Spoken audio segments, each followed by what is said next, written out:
Towing the line.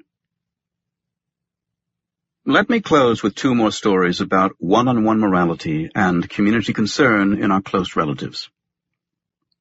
I am not claiming that apes are moral in the sense that we are, but they do show both of these critical ingredients. The first story echoes my earlier remark that bonobos remember where exactly they bit someone, and that they show concern, perhaps even regret, about what they did. Instead of a situation among the apes themselves, however, here we consider their reaction to a veterinarian at the Milwaukee County Zoo. While still living in Wisconsin decades ago, I visited these bonobos many times. They showed all sorts of remarkable expressions of empathy, especially their alpha male, Lodi. He was very protective, for example, of an aging female kitty. Being blind as well as deaf, Kitty risked getting lost in a building full of doors and tunnels. In the morning, Lodi would gently bring her to her favorite sunny spot outside in the grass, and by the end of the day wake her up to guide her back indoors, taking her by the hand. If Kitty had one of her epileptic attacks, Lodi would refuse to leave her side. One time, however, Lodi was less than empathic, biting the finger of the veterinarian while she was handing out vitamins through the mesh. She tried to pull her hand away, but he bit down. Hearing a crunching sound, Lodi looked up, seemingly surprised, and released the hand minus a digit. In the hospital, doctors were unable to reattach it. Within days, however, the victim visited the zoo again, and noticing Lodi, held up her bandaged left hand and said, "Lodi, my man, do you know what you did?" Lodi took one glance at the hand and went to the farthest corner of the exhibit, where he sat, head down with his arms wrapped around himself. In the ensuing years, the veterinarian moved away and rarely stopped by. But 15 years after the incident, she made an impromptu visit. While she stood among the public, Lodi could easily have ignored her, but immediately came running over. He tried to look at her left hand, which was hidden below the railing where he couldn't see it. He kept looking at it, insisting to see the hand he had bitten, until the veterinarian held it up. He looked directly at the incomplete hand, her face, and at the hand again. He knew, she concluded, suggesting that bonobos are quite aware of the consequences of their behavior. This is also my impression, although it is hard to verify since no one sets up experiments with a 15-year time lag. If true, it confirms how deeply these apes care about their relationships, showing the sort of concern that underlies human moral tendencies. The second story took place at the Arnhem Zoo while I was still there. One balmy evening, we called the chimps inside. But because the weather was superb, 2 adolescent females refused to come in. They enjoyed having the island to themselves.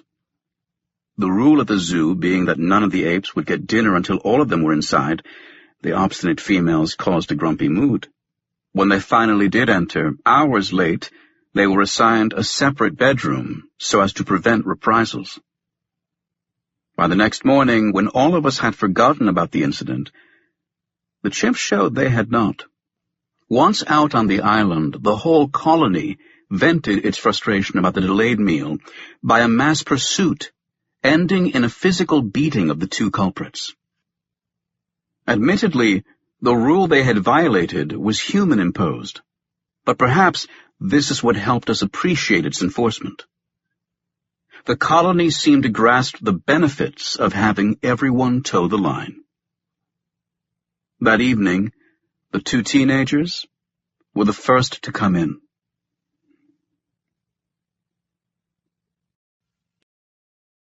Chapter 7. The God Gap. If God didn't exist, he'd need to be invented. Voltaire. Ironically, one of the least empathetic men in history, Mobutu Sese Seko, preserved the jungle that now serves as the playground of the world's only bonobo sanctuary. It was the last piece of jungle in the capital city of Kinshasa. At Lola Ya Bonobo, Lingala for bonobo paradise. A large number of apes live on the lush grounds of the former Congolese dictator's weekend retreat. It is here that the man with the leopard skin hat, who extracted anywhere between $5 and $10 billion from this poor nation, feasted on delicacies flown in from Europe while plotting the public hangings of his rivals. The Democratic Republic of the Congo, DRC, is a huge country, the size of Western Europe, that encompasses the bonobo's native habitat. The species is gravely endangered, however, with only an estimated 5,000 to 50,000 bonobos left.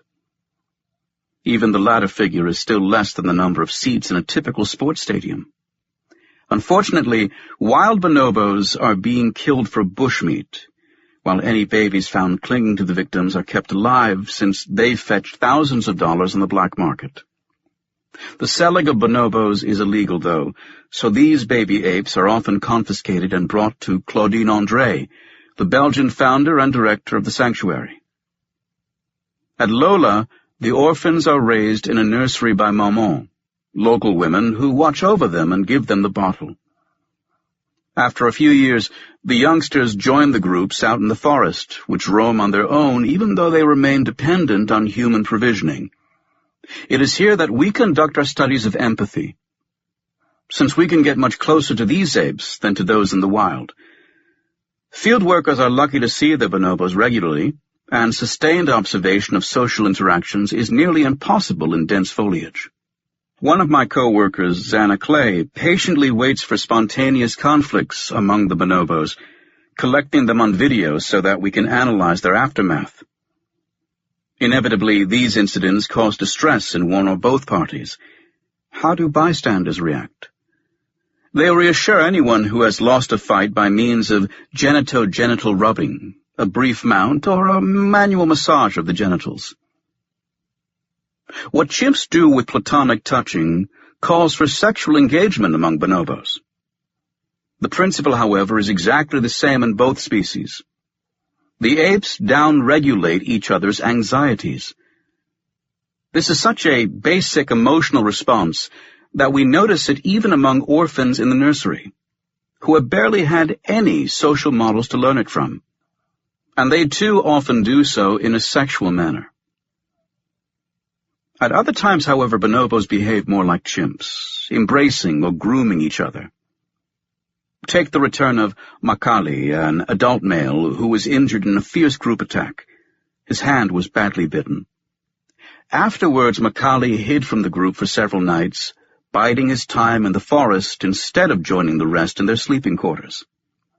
When he finally did show up, he quietly sneaked into a group lounging in a shady area. He was immediately surrounded by curious juveniles. Some seemed to mimic the awkward way in which he held up the limb with its infected wound.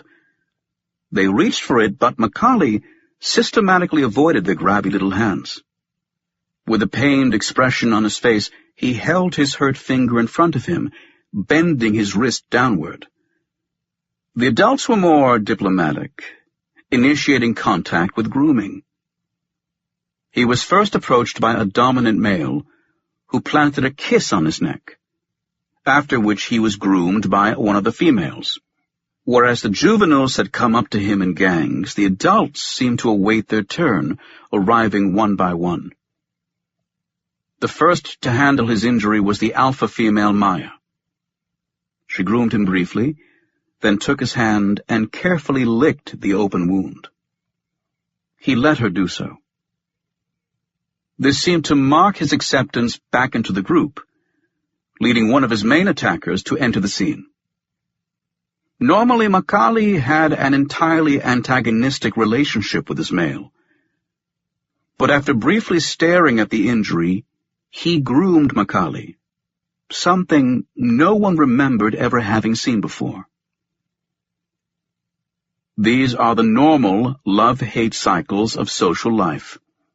The same alternation between conflict and reunion marks human families, marriages, and every typical primate group. It is good to keep in mind, though, that these bonobos are far from typical. They have suffered unimaginable abuse at the hands of humans, losing their mothers to poacher snares or bullets at a tender age. But they are capable of reconciling after fights at all, and of calming down upset companions is truly remarkable. Zana has noticed that bonobos born in the Lola groups, the apes are allowed to breed, and some orphans have become mothers, are far more skilled at conflict resolution and more inclined to show sympathy than their orphaned peers. This advantage of mother-rearing fits what we know about emotion regulation, also in humans. Romanian orphans, for example, are marked by long-lasting emotional devastation. This makes it all the more astonishing that the orphans at Lola have built a decent social life together. It is a testimony of their resilience and of the great human care they have received. After having lost everything at the hands of hunters, they were lovingly fed and cuddled by humans who became substitute mothers. They had to mentally distinguish between the contrasting manifestations of this bipedal ape, capable of such cruelty and such kindness at the same time. It seems a confusing lesson to learn early in life. Having grown up in a nursery, the bonobos remain fascinated by bottles and employ them to demonstrate their empathy. One adult female picks up an empty plastic bottle, fills it up with muddy water from the river, and sits down in front of two juveniles, one of whom is her own child. She then moves the bottle gently to the mouth of one and tips it so that the water flows between his pouted lips, filling up his lower lip. Once his mouth is full, the female tips the bottle slightly back and keeps it in place while waiting until he is gulped.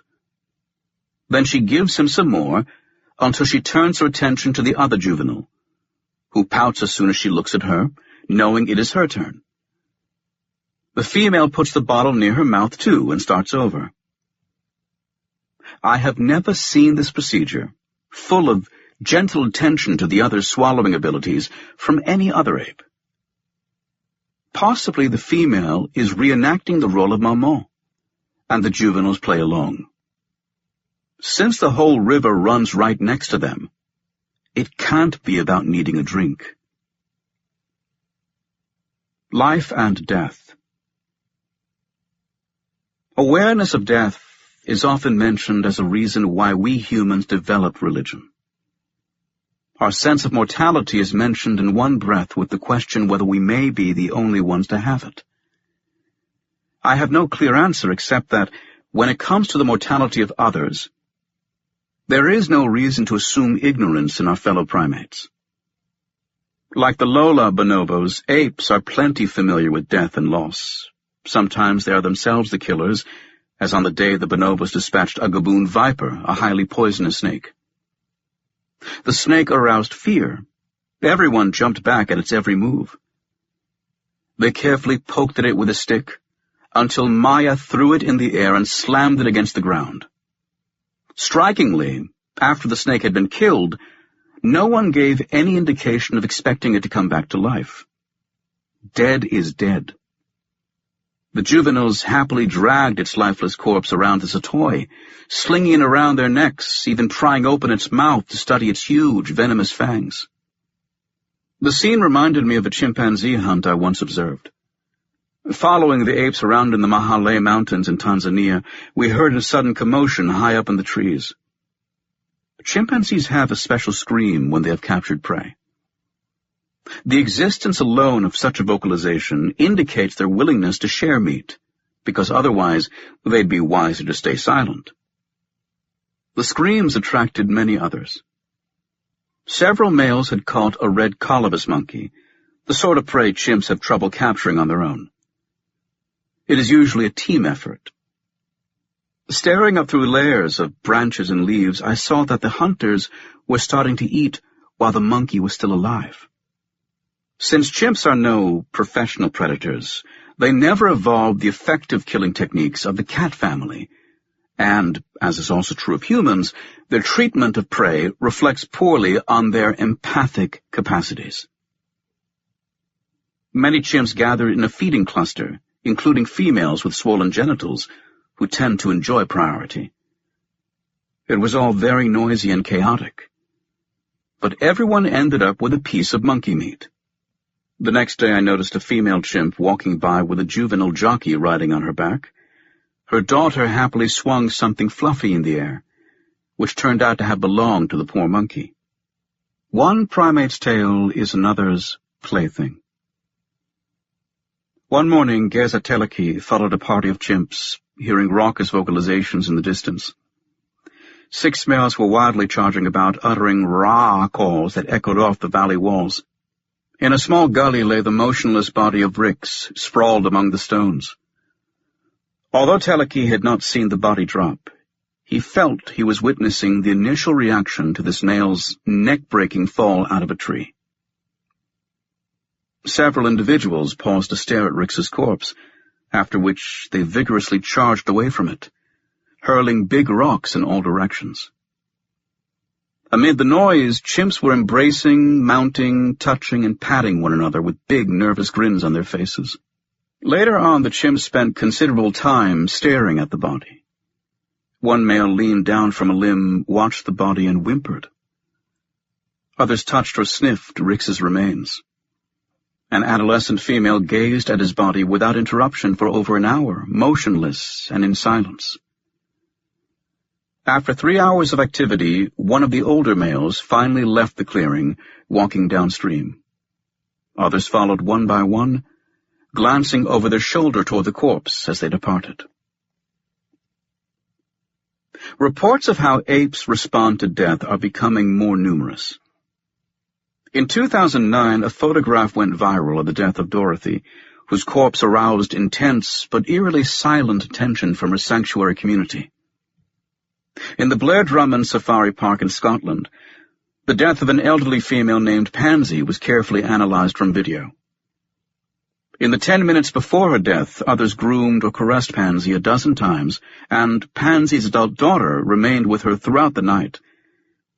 Reactions to her death ranged from testing her mouth and limbs, perhaps to see whether she was still breathing or able to move, to a male who slammed her body. This behavior has also been seen after other deaths. It comes across as insensitive, but may be a way of trying to rouse the dead. Apes often react with a combination of frustration about the lack of response and testing whether a response can be provoked. Most of the gathering individuals are subdued, however, as if they realize that something terrible has happened. From their observations of Pansy's final hours, the investigators concluded that chimpanzees' awareness of death has been underestimated. An adolescent female, Ortje, literally dropped dead at the Arnhem Zoo. I knew Ortje as a happy character, playful and gentle with flapping ears. Her name means little ear. She had been very quiet the last few weeks, however, and had started coughing. Her condition deteriorated despite antibiotics. Kept in its winter quarters, the colony was divided into 2 groups, which could hear but not see each other. In the middle of the day, one adult female was seen staring into Ortje's eyes from up close. Without any apparent reason, this female burst out screaming in a hysterical voice while hitting herself with spasmodic arm movements, as frustrated chimps often do. The female seemed profoundly upset about something she had detected in Ortje's eyes. Ortje herself had been silent until this point, but now feebly screamed back, then tried to lie down, fell off the log on which she had been sitting, and remained motionless on the floor. A female in the other hole uttered screams similar in sound to those of the first, even though she could not possibly have seen what happened. After this, 25 chimps in the building turned completely silent. Autopsy showed that Ortje had suffered a massive infection of her heart and abdomen. In general, the reactions of apes to the death of companions suggest that they have trouble letting go. Mothers may carry dead infants around for weeks until the corpse is dried out and mummified, test the corpse, try to reanimate it, and are both upset and subdued. They seem to realize that the transition from alive to dead is irreversible. Some of the reactions resemble the way humans attend to their dead, such as the touching, washing, anointing, and grooming of bodies before we put them into the ground. Humans go further, though, in that they often give the dead something on their voyage, such as the Egyptian pharaohs whose tombs were filled with ample amounts of food, wine, and beer, hunting dogs, cats, pet baboons, and even full-sized sailing vessels. Humans often look at death as a continuation of life. There is no indication that any other animal does so. Apes do seem to worry about the possible death of others. If bonobos get caught in poacher snares intended for bush pigs and duikers, they usually manage to free themselves, but there are enough wild bonobos with missing fingers or hands for us to conclude that they aren't always so lucky. Upon hearing sudden screams in the swamp forest, field workers found a male, Malusu, crouching with a metal snare around his hand, dragging a sapling to where the snare was attached. The sapling impeded his locomotion. Other bonobos unfastened the snare from the lianas and tried to remove it from Malusu's hand. He kept getting stuck, however, and was left behind, while the others traveled to the dry forest where they usually slept. The next morning, these bonobos did something never observed before. They returned over a 1-mile distance straight to the same spot where they had last seen Malusu. Once there, they slowed down and searched around. Given their knowledge of snares, the bonobos may have made the connection with the loss of a group member. They failed to find Malusu, but a month later he rejoined the community. Despite a permanently mangled hand, he had survived his ordeal. It seems safe to say that apes know about death, such as that it is different from life and permanent. The same may apply to a few other animals, such as elephants, which pick up ivory or bones of a dead herd member, holding the pieces in their trunks and passing them around. Some pachyderms return for years to the spot where a relative died, only to touch and inspect the relics. Do they miss the other? Do they recall how he or she was during life? While such questions are impossible to answer, we are not the only ones fascinated and intimidated by death. We once tested the permanency of death on the Arnhem chimpanzees by showing them their former friends and rivals. A wonderful film, The Family of Chimps, had captured the apes' personalities and intelligence as no documentary had ever done before. It was a television hit all over the world. I had left the Netherlands before the movie was made and watched it the first time with tears in my eyes because of the loving attention with which all of my old friends had been portrayed. The film showed Nicky as the alpha male of the colony, but in the years that followed, 2 males moved closer to a coalition against him. Nicky must have been on edge as never before, because one morning, hearing screaming and hooting behind him, he raced full speed out of the building, straight toward the moat surrounding the island. A year earlier, Nicky had managed to cross this moat thanks to a layer of ice. Perhaps he thought that he could repeat this feat. This time, however, he failed and drowned. The newspapers dubbed it a suicide, but it more likely was a panic attack with fatal outcome. With Nicky's death, the closeness between the 2 other males evaporated. Rivalry took its predictable place. Dandy became the new alpha, but the ghost of Nicky still lingered, as revealed by the colony's reaction to the Family of Chimps. One evening, more than 2 years after its making, the Winter Hall was turned into a theater. With all the lights dimmed, the movie was projected onto a blank wall. The apes watched in complete silence, some with their hair fully on end.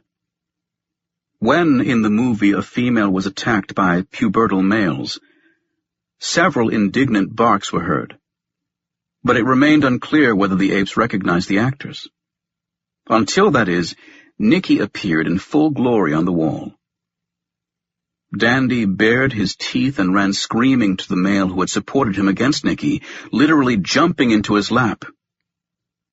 The two males embraced each other with big, nervous grins on their faces. Nikki's resurrection had revived their old partnership.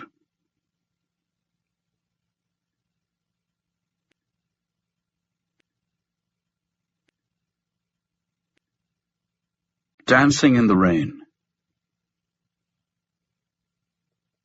Proposed origins of religion are a dime a dozen. Fear of mortality is just one of them. There are plenty more. According to one theory, which sounds as if it was invented in a bar, intoxication is at its root.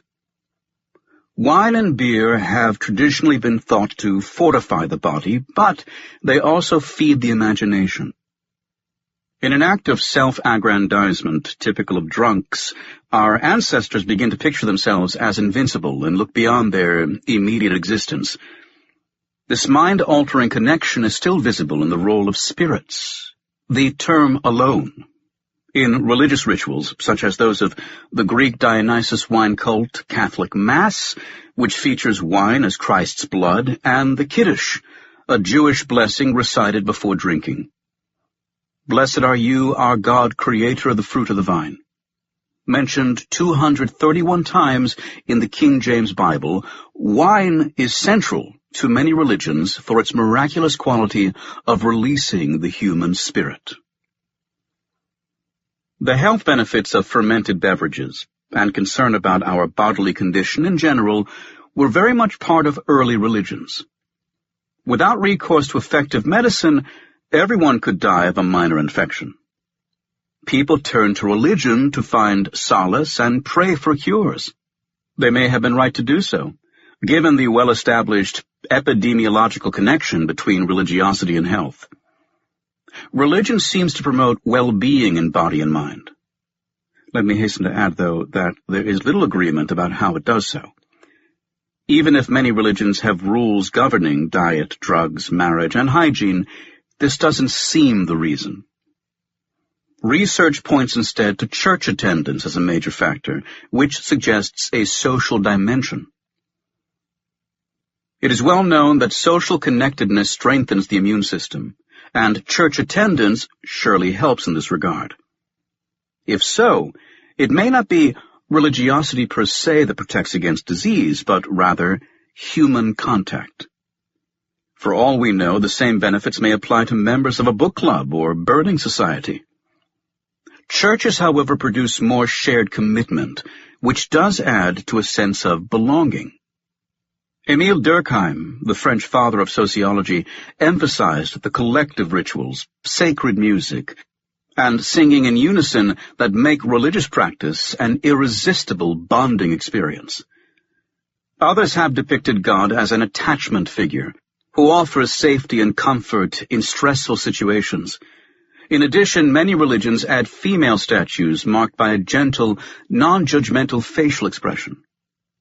These maternal sources of solace, from Mary in Christianity to Demeter in Greece and Guanyin in China, are designed to lighten our load of sorrow the way mothers do for their children. But origin stories of religion don't end here.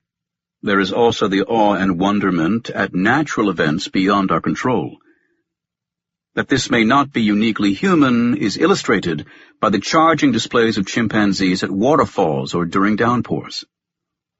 The first time I witnessed this, I had trouble believing what I saw.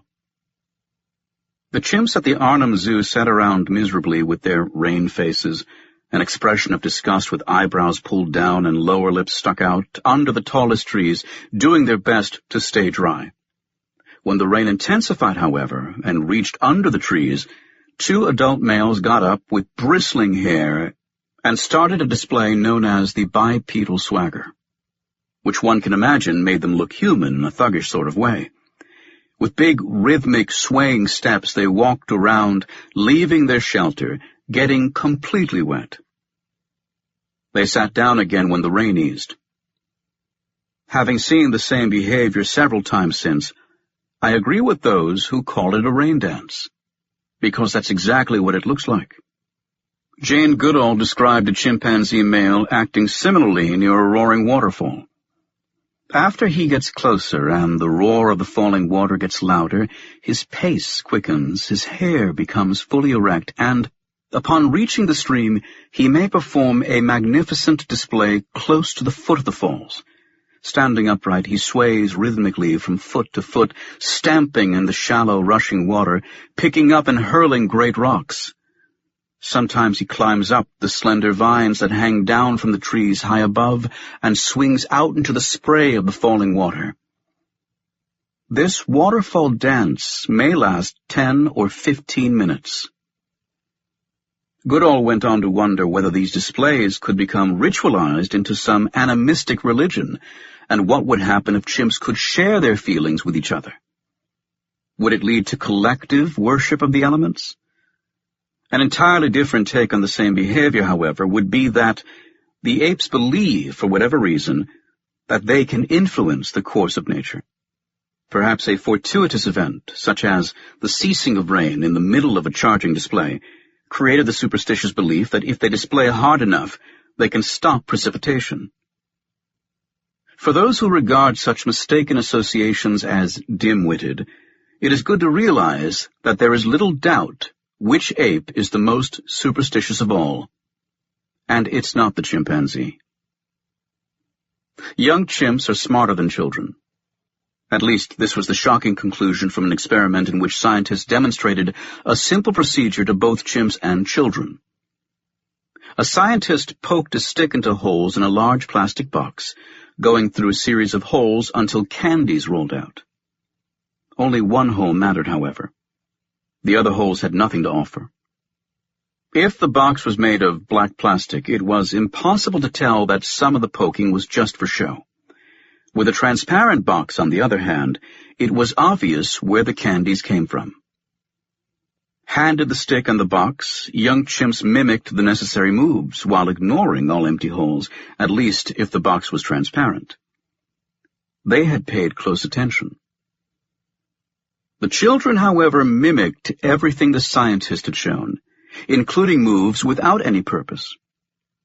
They did so even with the transparent box, approaching the problem more like a magical ritual than as the goal-directed task that the apes had seen in it. Our species is incredibly superstitious. It develops lots of habits unworthy of a rational animal. We knock on wood when we don't want to tempt fate. We wear a worn-out T-shirt for luck during our team's matches. Some soccer players won't enter the field without wearing their underwear inside out. And baseball players go through a dozen rituals before they even pick up a bat. Turk Wendell always chewed 4 pieces of black licorice while pitching. He'd spit them out at the end of every inning, after which he would return only after having brushed his teeth. We're also sensitive to numbers, with the Chinese systematically avoiding 4 and Westerners fearing 13. When I came to the United States, I was struck by the omission of the 13th floor in buildings, but I'm now so used to it that I was shocked in the reverse cultural direction when recently, on a large Dutch cruise ship, they recommended Lifeboat 13 for my safety. The composer Arnold Schoenberg suffered from triskaidekaphobia to such a degree that it may have spelled his death. He was especially afraid of multiples of 13. And then, right before his 67th birthday, a friend pointed out that numbers could also be added up. What are friends for? Staying in bed the whole day, Schoenberg almost got through his birthday. But his heart stopped beating a quarter before midnight, on the 13th of July, 1951. A Friday, moreover. Some house cats seem to think that they will get fed if they scratch the couch, and some dogs turn circles in the kitchen because in the past they have received food while doing so. There are also negative associations.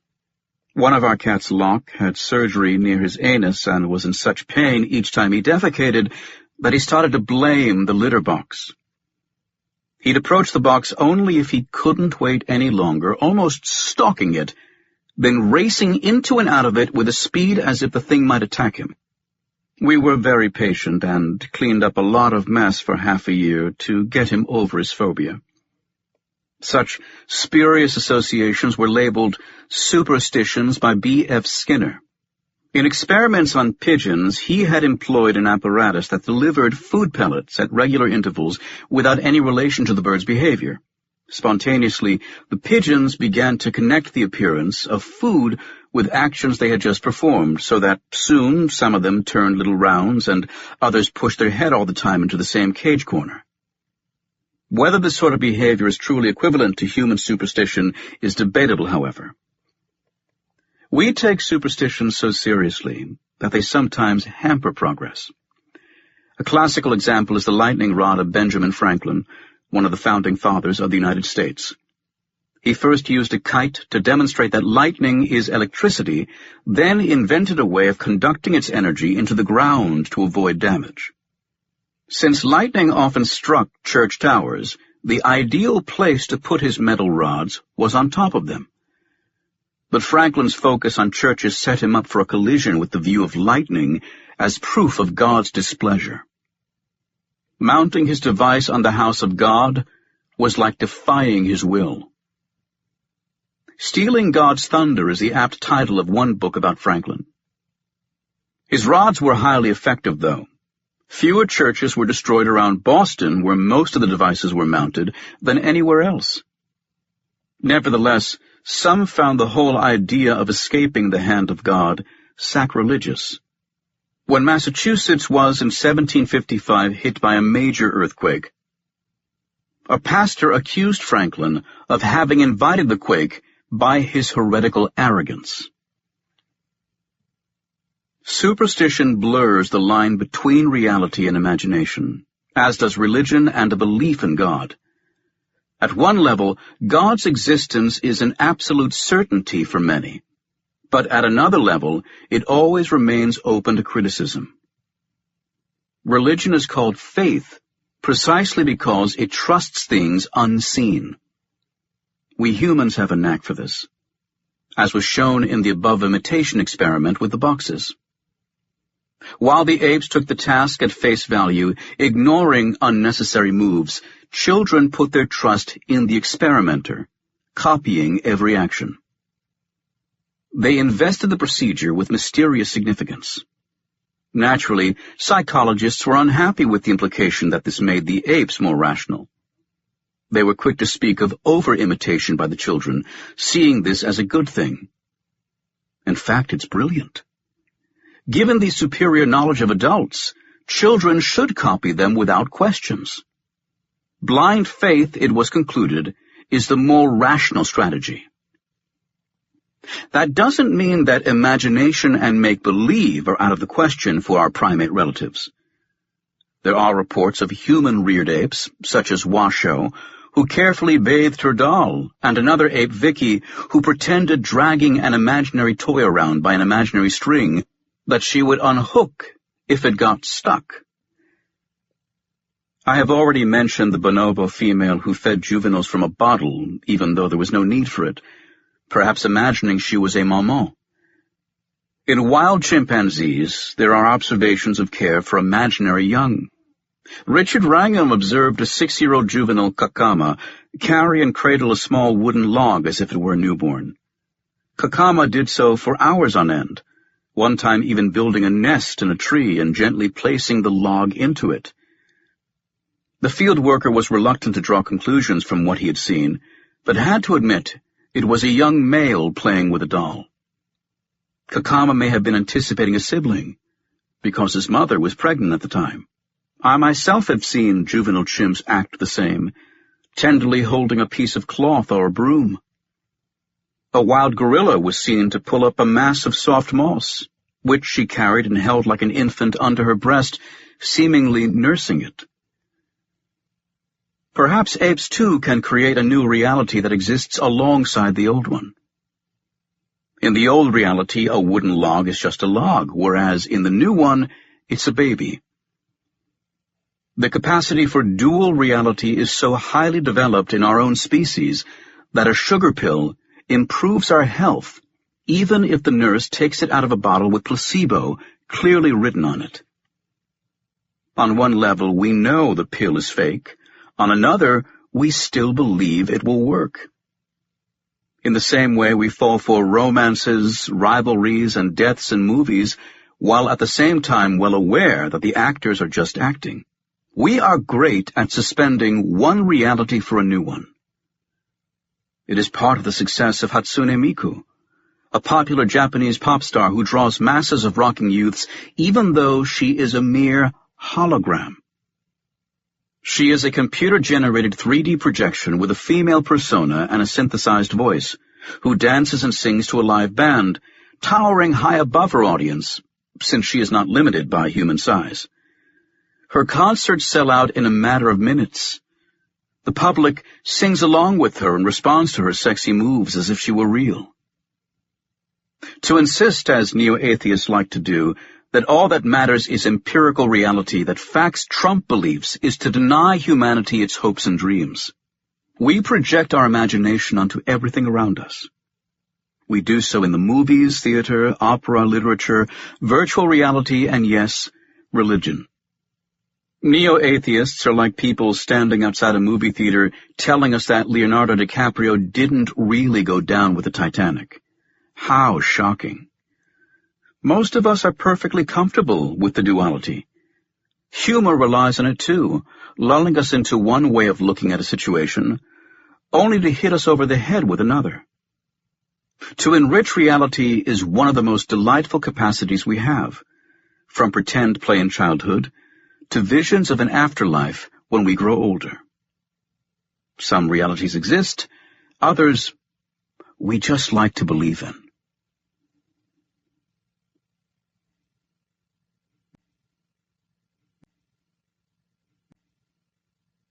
No thought of the morrow. Bori, an old chimpanzee with a suspected ear infection, made an odd request. While visiting her in the sleeping quarters, she kept waving her hand in the direction of a table. The table was empty except for a small plastic baby mirror. After a few minutes of this, we thought that Bori might want the mirror and gave it to her. She took it in one hand and picked up a straw with the other, angling the mirror such that she could look at her ear while poking the straw into it. While cleaning her ear, she carefully followed progress in the mirror as if this had been her intention all along. However simple the task may seem, it required some brain power. First of all, Bori needed to know that she could see herself in a mirror, which is knowledge few animals possess. Mirror self-recognition is well documented in apes, however. Second, she must have planned her move all along, because otherwise, why did she put the mirror to immediate use? It is often thought that animals are captives of the here and now, but Bori must have been waiting to direct us to what she needed. Planning is in fact well developed in the apes. Other examples include wild chimps collecting a bundle of tall grass stems, which they carry in their mouths for miles until they arrive at the termite hills where the stems serve as fishing tools. Similarly, zoo chimps may gather armfuls of straw from their night cage before going outside where it's cold. But the best-known case for planning is undoubtedly provided by Santino, a male chimp at a Swedish zoo. Every morning before the visitors arrived, he'd leisurely collect rocks from the moat around his enclosure, stacking them up into neat little piles hidden from view. This way, he'd have an arsenal of weapons when the zoo opened its gates. Like so many male chimps, Santino would several times a day rush around with all his hair on end to intimidate the colony. Throwing stuff around would be part of the show, including projectiles aimed at the public. Whereas most chimps find themselves empty-handed at the critical moment, Santino had prepared his rock piles for this purpose. He had done so at a quiet moment, when he was not yet in the adrenaline-filled mood to produce his usual spectacle. Experiments on planning go back to Wolfgang Köhler, who in the 1920s presented apes with a banana hanging from the ceiling while providing them with boxes and sticks. As we have seen, elephants are also capable of solving this problem. More recently, apes have been given a choice of tools that they couldn't use right away, but might be able to employ later on. The apes preferred these tools over immediate rewards, patiently holding on to them in anticipation of future payoffs. In one innovative test, scientists wanted to see whether the apes could imagine a solution they'd never seen before. They presented them with a transparent container that was too narrow for the ape to reach into. An unshelled peanut was put at the bottom. Unable to access the peanut and having no tools, what could the ape do but stare at it? But the ape had a solution. He went to the faucet, collected a mouthful of water, and spit it into the container. One mouthful of water wasn't enough, though, so the ape had to walk several times back and forth between the faucet and the container to be able to retrieve the floating peanut with his fingers. One ape was even more creative, achieving the same goal via urination. Knowledge of the future and awareness of death could potentially combine into a sense of mortality.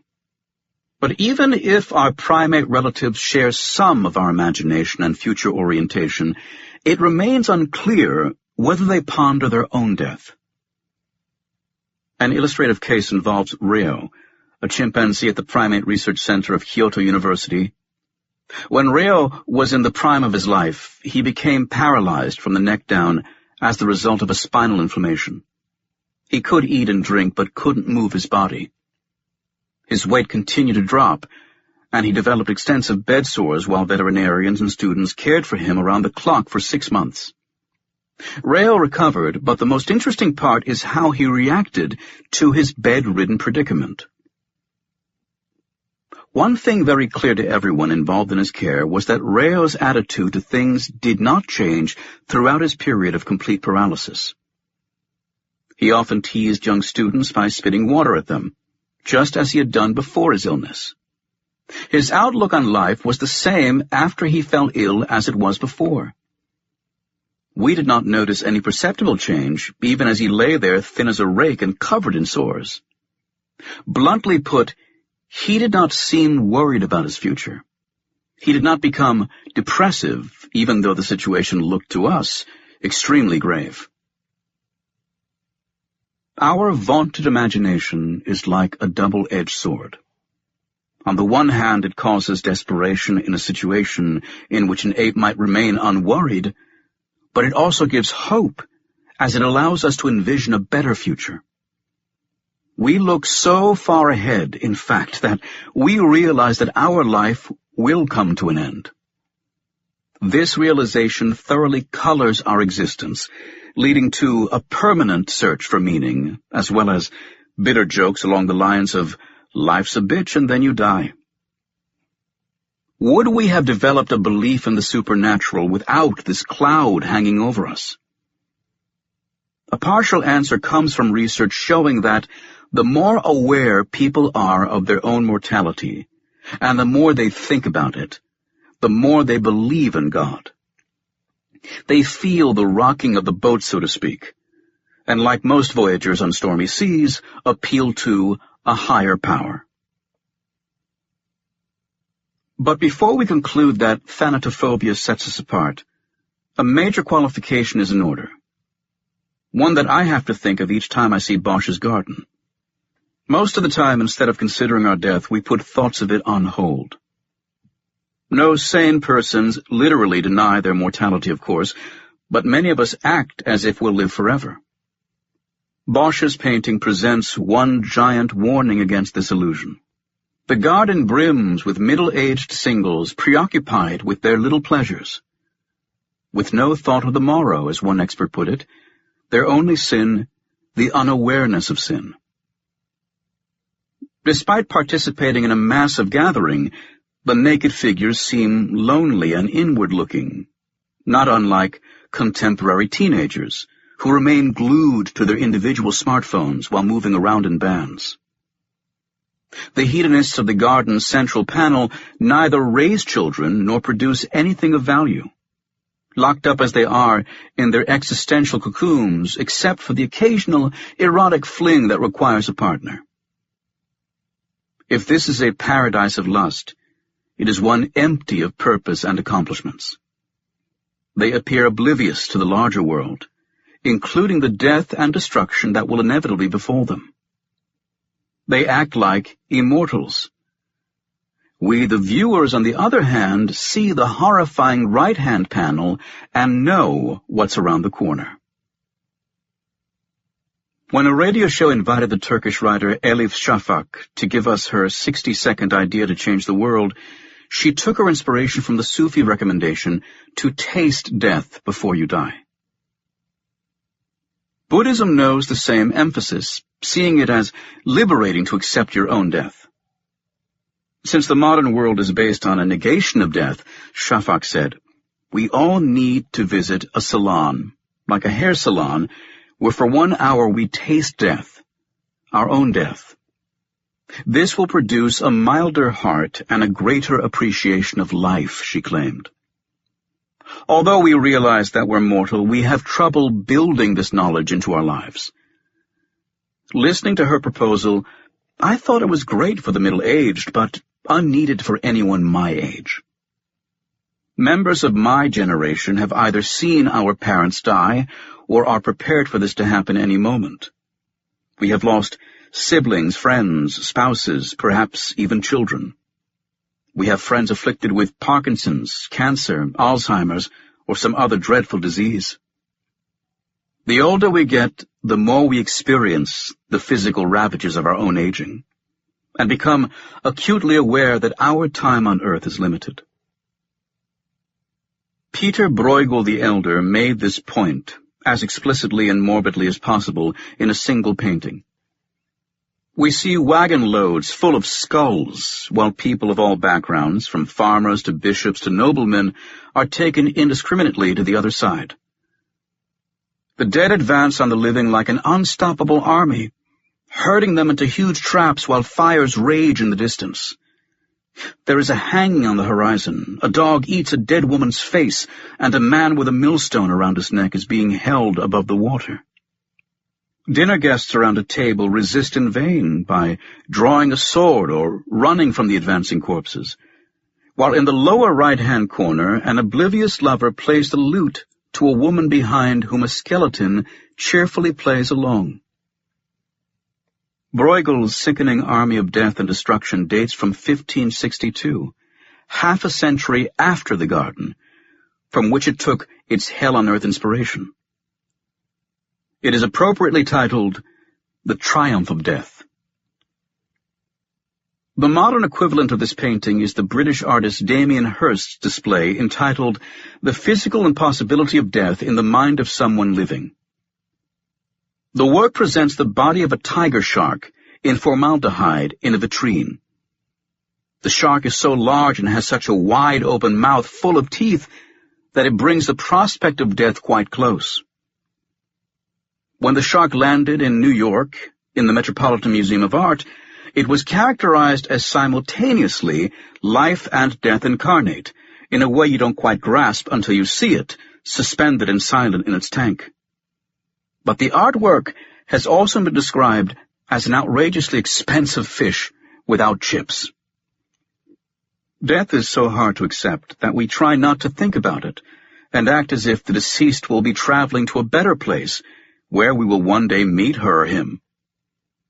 Elaborate burials go back to our Cro-Magnon ancestors, who sent off the dead with adornments such as ivory beads, bracelets, and necklaces. No people would leave so many valuables in a grave unless they believed in an afterlife. We are the only species to follow these rituals and enjoy the solace they provide. Yet I am still not entirely convinced that we are the only ones with an inkling of our own death. Being a young adult male, Rael may not have been the best example. Impending death is rarely met with acceptance at that age. In many species, aging individuals appear quite a bit wiser than the young, and losing one's vitality slowly over the years may be experienced quite differently from the sudden immobilization that befell Rael. When an old ape notices that trees are harder and harder to get into, or an elephant has ever more trouble keeping up with the herd, might these individuals not apply what they have learned about life and death to their own bodies? It's hard to know, yet impossible to rule out.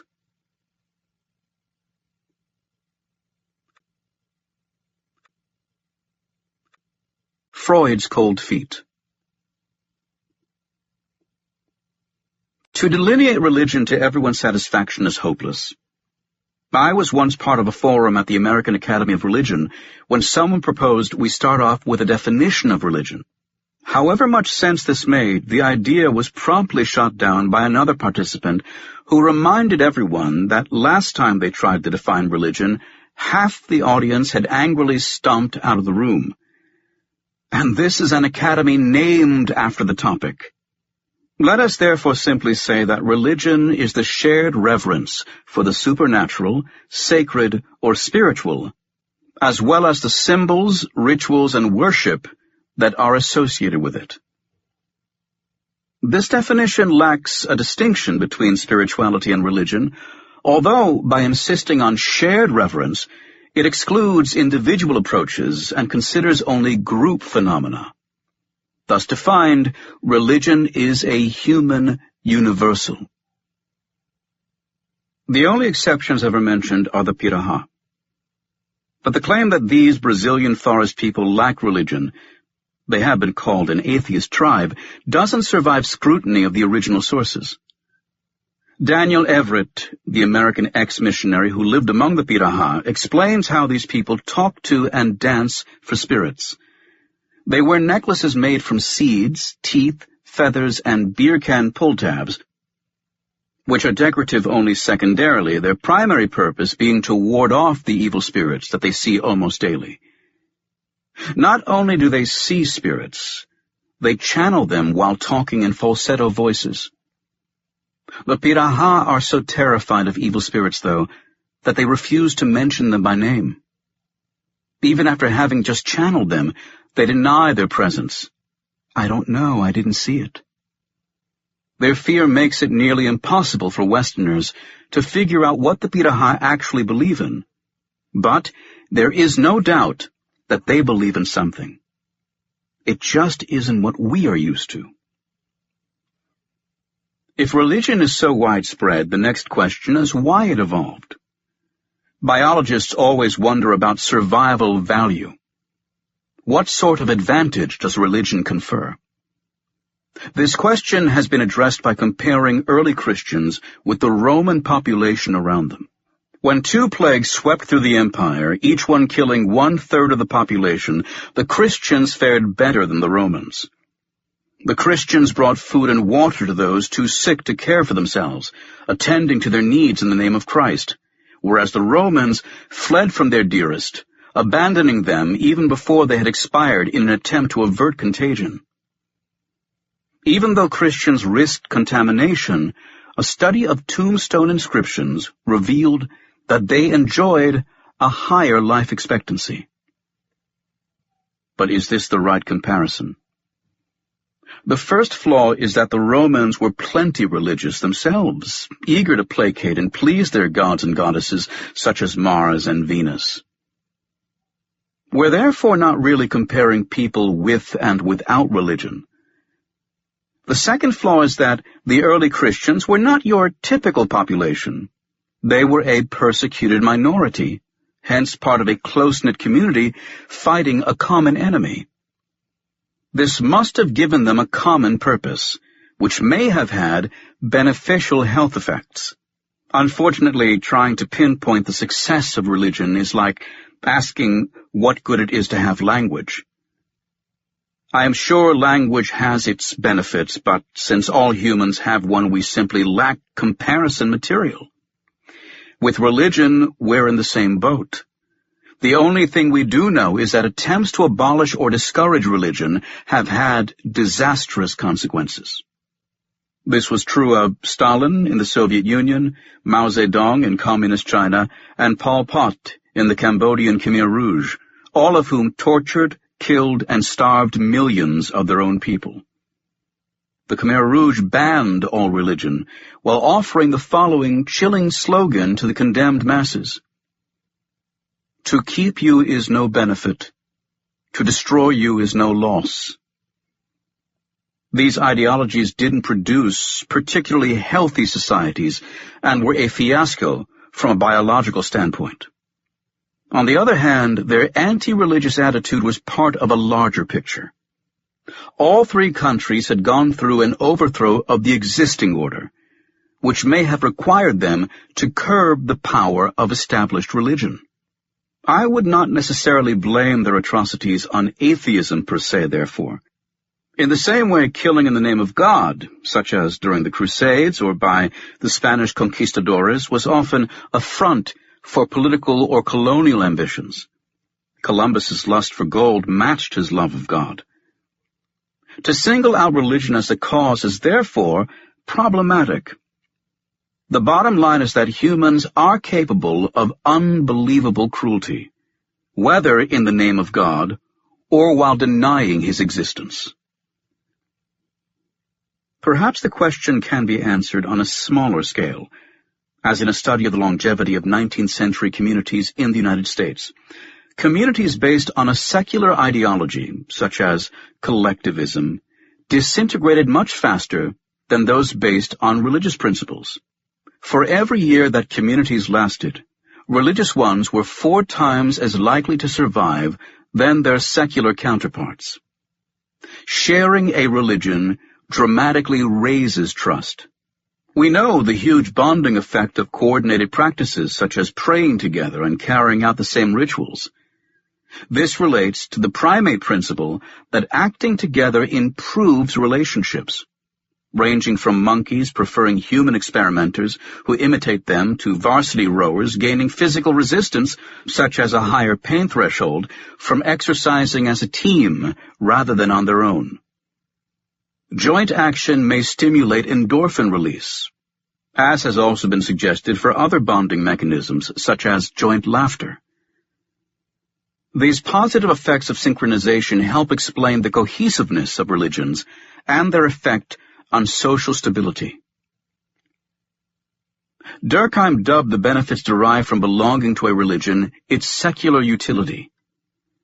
He was convinced that something as pervasive and ubiquitous as religion must serve a purpose, not a higher purpose, but a social one. The biologist David Sloan Wilson, who analyzed the data on early Christians, agrees in that he sees religion as an adaptation that permits human groups to function harmoniously.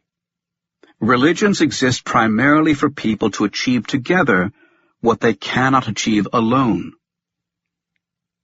Religious community building comes naturally to us. In fact, given how commonly religion is pitted against science, it is good to remember the tremendous advantage religion enjoys. Science is an artificial, contrived achievement, whereas religion comes as easily to us as walking or breathing.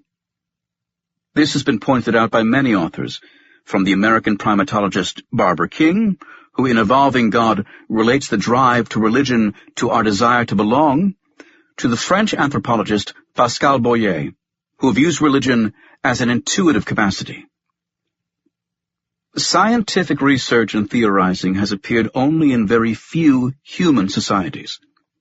The results of scientific research may be well known, but the whole intellectual style that is required to achieve them is really difficult to acquire. By contrast, religious representations have appeared in all human groups that we know. They are easily acquired, they are maintained effortlessly, and they seem accessible to all members of a group, regardless of intelligence or training. As Robert Macaulay points out, religious representations are highly natural to human beings, while science is quite clearly unnatural. That is, the former goes with the grain of our evolved intuitions, while the latter requires that we suspend or even contradict most of our common ways of thinking. Contrast the ease with which children adopt religion with the long and laborious road young people travel to achieve a PhD around the age of 30. Macaulay, a philosopher colleague of mine at Emory, told me that if he had to choose which of the two would survive if society collapsed, he'd put his money on religion rather than science. Religion overwhelmingly depends upon what I'm calling natural cognition, thinking that is automatic, that is not conscious for the most part. Macaulay contrasts this with science, which is conscious, usually in the form of language. It's slow. It's deliberative. Imagine we put a few dozen children on an island without adults. What would happen? William Golding thought he knew, giving us savagery and murder in Lord of the Flies. This may have been a great extrapolation from life at English boarding schools, but there is no shred of evidence that this is what children left to their own devices will do. When 4 to 5-year-old children are left alone in a room, they tend to negotiate with each other by means of moral terminology such as, "That's not fair," or "Why don't you give her some of your toys?" No one knows what children would do if left alone for a much longer time, but they would definitely form a dominance hierarchy. Young animals, whether goslings or puppies, quickly battle it out to establish a pecking order, and children do the same. I remember the pale faces of psychology students steeped in academic egalitarianism, upset at seeing young children beat up on each other on the first day of preschool. We are a hierarchical primate, and, however much we try to camouflage it, it comes out early in life. The children on the island might also enter the symbolic domain. They probably developed language in the same way that Nicaraguan deaf children in the 1980s began communicating, in a simple sign language that outsiders couldn't follow. Many other aspects would develop as well, such as culture. The children would transmit habits and knowledge and show conformism in the tools they made or how they greeted each other. They'd also have property rights and tensions over ownership. Finally, they would undoubtedly develop religion. We don't know what kind, but they would believe in supernatural forces, perhaps personalized ones like gods, and develop rituals to appease them and bend them to their will. The one thing the children would never develop is science. By all accounts, science is only a few thousand years old, hence, it appeared extremely late in human history. It is a true accomplishment, a critically important one, yet it would be naive to put it on the same level as religion. The war between science and religion is, to put it in biblical terms, one between David and Goliath. Religion has always been with us and is unlikely to ever go away, since it is part of our social skin. Science is rather like a coat that we have recently bought. We always risk losing it or throwing it away. The anti-science forces in society require constant vigilance, given how fragile science is compared with religion. To contrast the two as if they are on equal footing and in competition is a curious misrepresentation explainable only by reducing science and religion to sources of knowledge about the same phenomena. Only then could anyone argue that if one of the two is right, the other must be wrong. When it comes down to knowledge of the physical world, the choice is obvious. I can't fathom why in this day and age, with everyone walking around with laptops and traveling through the air, we still need to defend science. Consider how far biomedical science has come, and how much longer we live as a result. Isn't it obvious that science is a superior way of finding out how things work, where humans come from, or how the universe arose? I am among scientists every day, and there is nothing more addictive than the thrill of discovery. True, plenty of mysteries are left, but science offers the only realistic hope of solving them. Those who present religion as a source of this kind of knowledge and stick to age-old stories despite the avalanche of new information deserve all the scorn they invite. But I also consider this particular collision between science and religion a mere sideshow. Religion is much more than belief. The question is not so much whether religion is true or false, but how it shapes our lives, and what might possibly take its place if we were to get rid of it the way an Aztec priest rips the beating heart out of a virgin. What could fill the gaping hole, and take over the removed organ's functions. I once saw an off-Broadway play entitled Freud's Last Session, in which the coughing and cigar-smoking psychoanalyst confronted C.S. Lewis, who had become a devout Christian, challenging the younger man's convictions. It was a dazzling display of skepticism which made my subsequent reading of the real Freud a bit sobering. Even though Freud dismissed religion in no uncertain terms as a human creation and a mere illusion, he was unwilling to recommend its abandonment. Freud waited until the end of the future of an illusion to let us feel the coldness of his feet. If you wish to expel religion from our European civilization, you can only do it through another system of doctrines. And from the outset, this would take over all the psychological characteristics of religion, the same sanctity, rigidity, and intolerance, the same prohibition of thought and self-defense. Was not the entire communist experiment an attempt at a godless society, and did it not follow Freud's predictions to the letter? With its sing-alongs, marching, reciting of pledges, and waving in the air of little red books, the movement deliberately mimicked religion.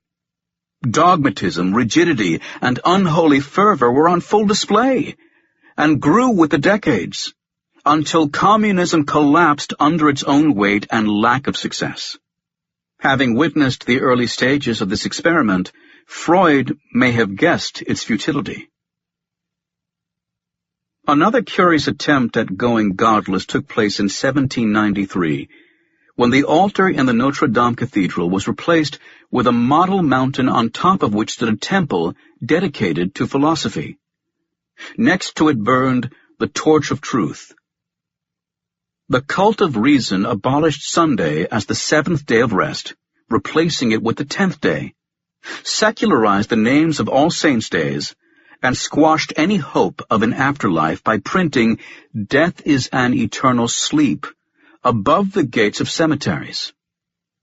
The cult had its own goddess, a classically dressed lady who was carried through the streets of Paris, followed by a throng of palm-leaf-waving acolytes. The procession brought her to the mountain in the cathedral, where she was seated between the busts of Voltaire and Rousseau. The cult ended abruptly when its leaders were executed by Maximilien Robespierre. Robespierre then started his own cult of the Supreme Being, with himself as high priest. Immortality of the soul was quickly reinstated, which was a good thing, given how many innocents Robespierre sent to the guillotine. This cult, too, enjoyed only a short life, as short as that of its high priest. Freud put his finger on an eternal pendulum swing in Western thought, which for centuries had moved back and forth between the mockery of religion as irrational and an opium of the people, as Karl Marx put it, followed by concern about what would happen if we were to erase it from our lives. The neo-atheists have by now rehashed all of the arguments amassed over the centuries against religion. Hitchens showed himself a true Marxist with his "religion poisons everything," while Harris took over the Parisian torch of truth by yearning for a religion of reason. And Dawkins's delusion hardly improves upon Freud's illusion. Inevitably, however, we are now entering the cold feet phase of the cycle. Apart from the question whether we'd even be capable of the self-amputation that atheists call for, the deeper issue is how to fill the God-sized vacuum if we succeed.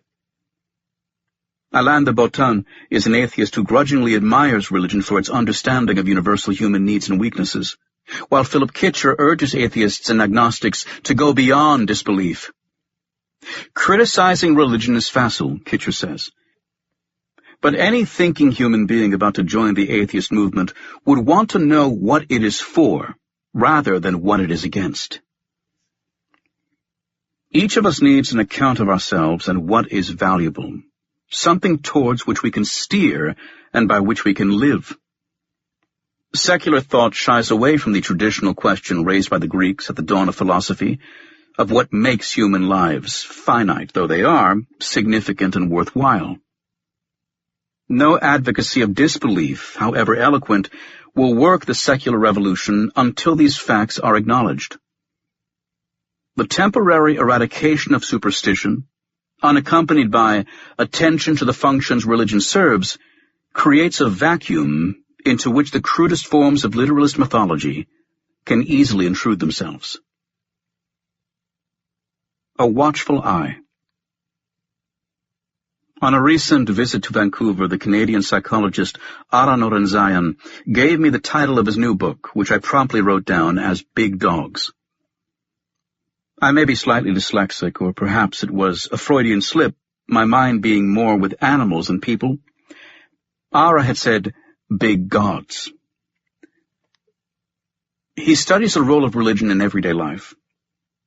One experiment investigated how priming people with religious thoughts affected generosity. Priming is the planting of an unconscious bias, hereby letting subjects correct the grammar of a few sentences that included words like God, prophet, and divine. They encountered these words without any further information and had no idea what the experiment was about.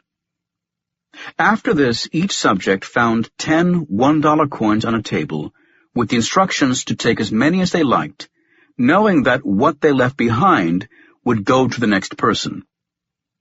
The outcome was spectacular. Unprimed subjects left on average only $1.84 for the other. But those primed with thoughts of God and religion left $4.22. About 2/3 of the primed group left more than half the coins behind. Curiously, religiosity didn't seem to matter much. Asked about their religion, about half the subjects answered none. Yet many of those performed like the rest. How to explain this effect? The thinking is that in large-scale societies like ours, there is a need for supervision, imagined or real, to ensure a high level of cooperation. It is far too easy to get away with freeloading in an anonymous mass. The study participants probably conjured up a watching God in their heads who approves of kindness and frowns upon cheating. Watched people are nice people, explained Ara. This could also account for the Sunday effect on devout Christians, who on Sundays donate more money to good causes and watch less porno on the Internet. Having a supernatural supervisor may be a recent phenomenon, however, because during our prehistory we didn't really need one. In small groups, similar to primate groups, everyone knew everyone. Surrounded by kin, friends, and other community members, we had excellent reasons to follow the rules and get along with each other. We had personal reputations to uphold. It is only when our ancestors began to aggregate in ever larger societies, first with thousands of people, then with millions, that these face-to-face mechanisms fell apart. That is why Ara believes that with bigger groups came a need for bigger gods, who watch like hawks over everything we do.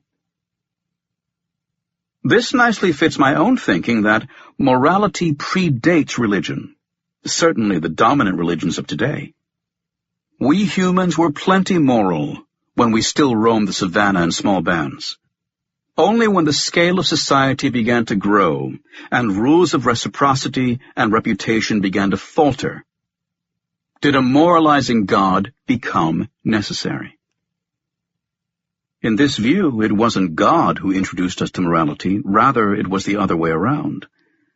God was put into place to help us live the way we felt we ought to, confirming Voltaire's quip about our need to invent him. Think also of Socrates' question to Euthyphro, whether an action is moral because the gods love it, or whether the gods love moral actions. The whole purpose of God is to do the latter. We endowed him with the capacity to keep us on the same straight and narrow that we've been following ever since we lived in small bands. For those who despair at the implication that without religion the world might lack pro-sociality, there are a few rays of sunlight. First of all, the original experiment was incomplete. It primed for religious concepts only, not for any alternatives. This deficit was corrected in a second experiment in which subjects encountered good citizen terminology, such as civic, jury, and court, before being tested. Lo and behold, they became as altruistic as those primed with religious terms, leaving on average $4.44 on the table. This outcome offers hope for secular societies. If appeals to community values, the social contract, and law enforcement are as effective as religion at inducing generosity, the positive effects of religion may be replicable after all. Second, a recent study compared the reasons why believers and non-believers assist others. It found non-believers to be more sensitive to the situation of others, basing their altruism on feelings of compassion. Believers, in contrast, seemed driven by a sense of obligation and how they ought to behave according to their religion. The behavioral outcome was the same, but the underlying motivation seemed different. Clearly, there are many reasons for kindness, and religion is just one of them. The secular model is currently being tried out in Northern Europe, where it has progressed to the point that children naively ask why there are so many plus signs on large buildings called churches, and where people have no idea anymore of the biblical origin of their expressions, from washing your hands of the matter to a drop in the bucket. Civic institutions have taken over many of the functions originally fulfilled by the churches, such as care for the sick, poor, and old. Despite being largely agnostic or non-practicing, the citizenry of these countries stands firmly behind this effort. It is a giant experiment, both economically and morally, that may tell us whether large nation-states can forge a well-functioning moral contract without religion. If one believes, as I do, that morality comes mostly from within, there is every reason to support this effort. But I also agree with Freud, Kitcher, and others that its success will require far more than God's death certificate.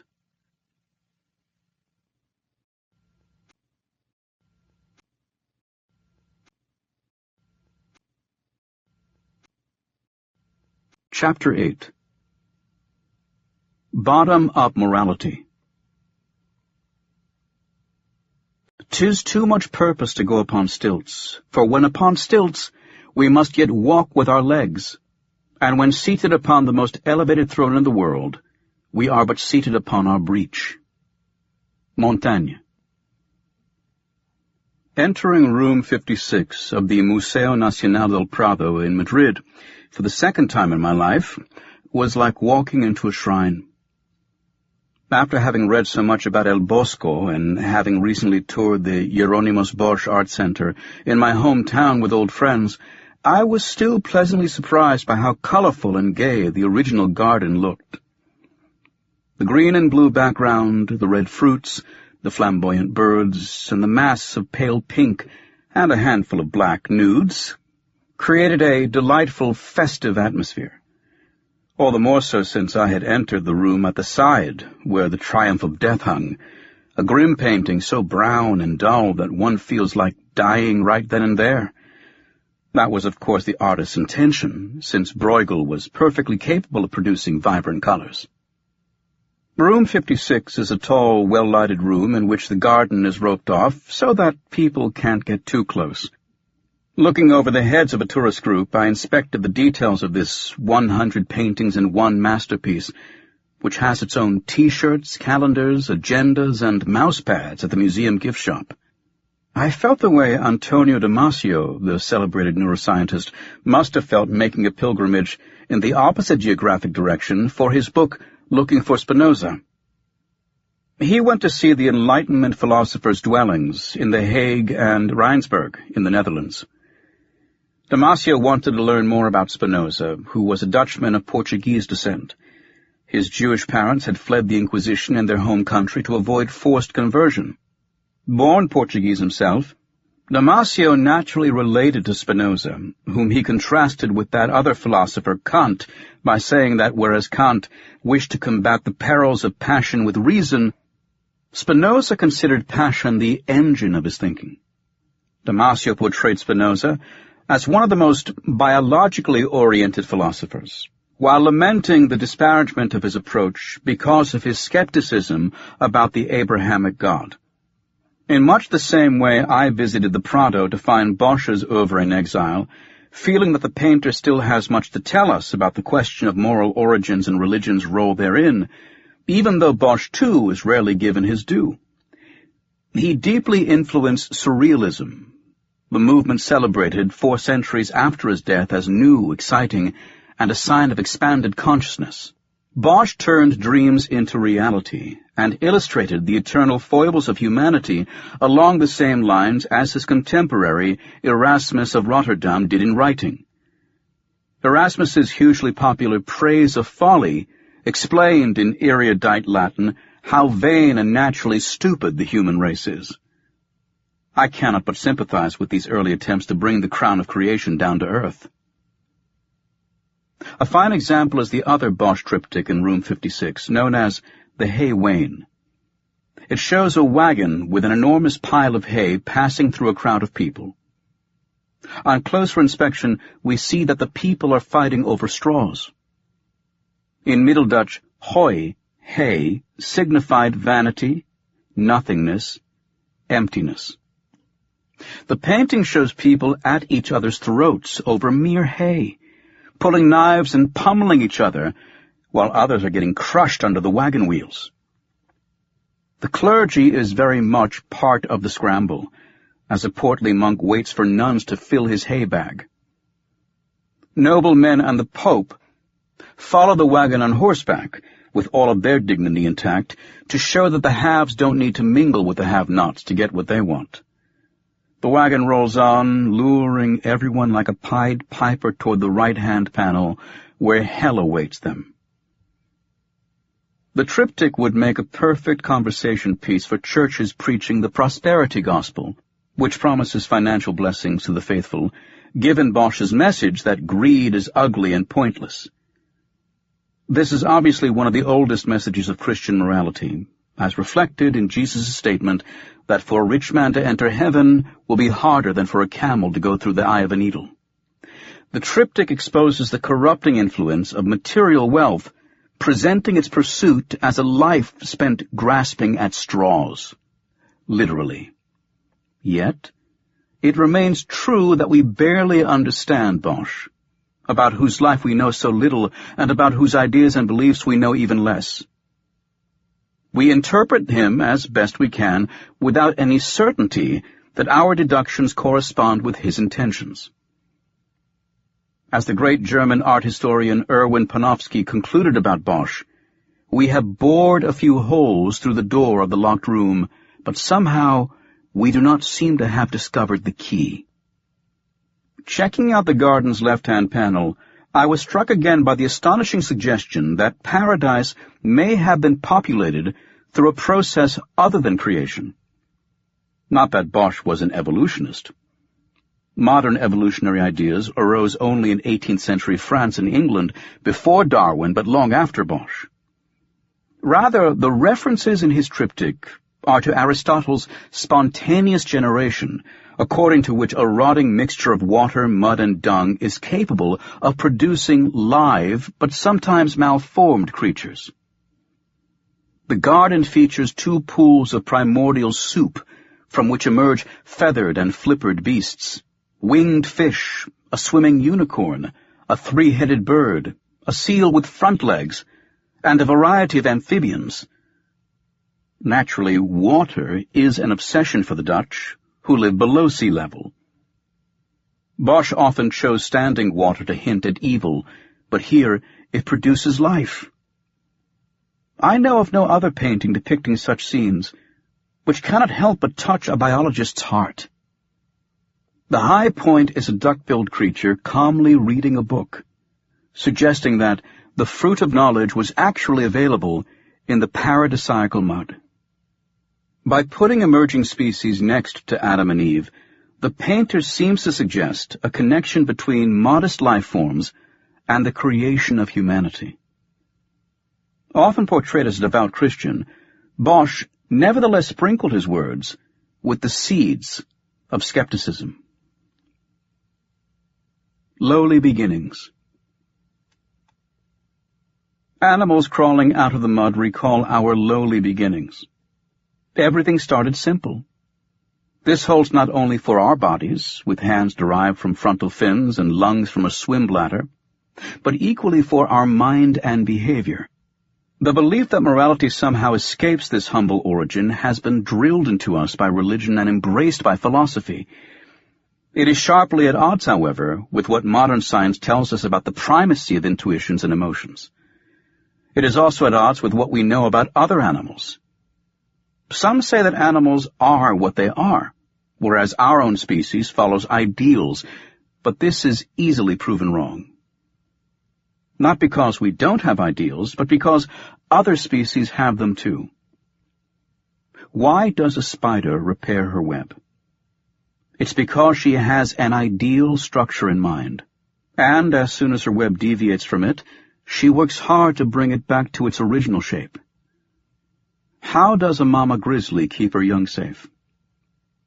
Anybody moving between a sow and her cubs will discover that she has an ideal configuration in mind, which she doesn't like to be messed with.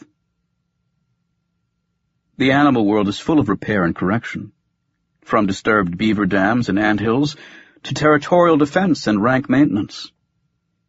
Failing to obey the hierarchy, a subordinate monkey upsets the accepted order, and all hell breaks loose. Corrections are, by definition, normative. They reflect how animals feel things ought to be.